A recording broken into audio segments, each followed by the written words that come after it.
Summit Fire and Summit Ambulance join for efficiency, but will it make an ambulance ride any cheaper? Phil Lindeman, Krystal, 93 News. First, you know it's nearly off-season when traffic at the Eisenhower Tunnel hits spring lows like it did this weekend as traffic fell a fourth straight week to 117,000 vehicles, 4,000 fewer than last weekend. This week's Friday through Sunday total is nearly 21% lower than St. Patrick's Day weekend, the busiest of spring, but daily travel is still 25% higher than last year's April average and 46% higher than 5 years ago.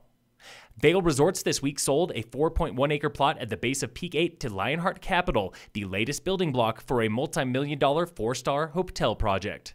The plot is now home to the Breckenridge Resort Administration Building. Value of the land and property there is $3.77 million. The admin building will soon be raised to make space for a hotel with 150 rooms and 35 for-sale condos. Hotel construction begins in spring 2020 for completion by 2022. Summit Fire and EMS is joining forces with Summit Ambulance Services, a county operation to cover 5,000 annual calls outside of Breck. Summit Fire Chief Jeff Barino says the public won't notice a difference, but his employees sure will. Right now there are some parallel efforts, and while that's not bad, I think the efficiencies under one umbrella can certainly help us out in our staffing needs. The two emergency services start working together this July and become official in January. The first perk of joining forces is seasonal staffing. We do have the ability with a larger organization, it will be over 100 people, to surge staff.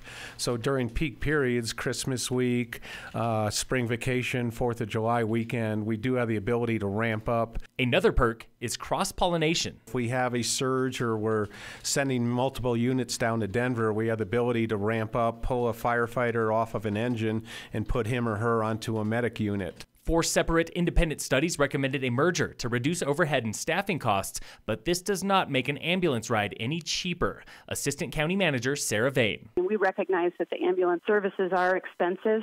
I can't say that those costs would go down at any point because they don't come close to covering the cost of running the service. This year, Summit Fire's budget is $9.8 million, and the county ambulance budget is $5.3 million, about $3 million coming from patient fees with a 60% collections rate. In sports, the Avalanche play the Flames tonight at 8 p.m. The series is tied at 1 game apiece, and the Rockies open a series with the Padres at 8:10.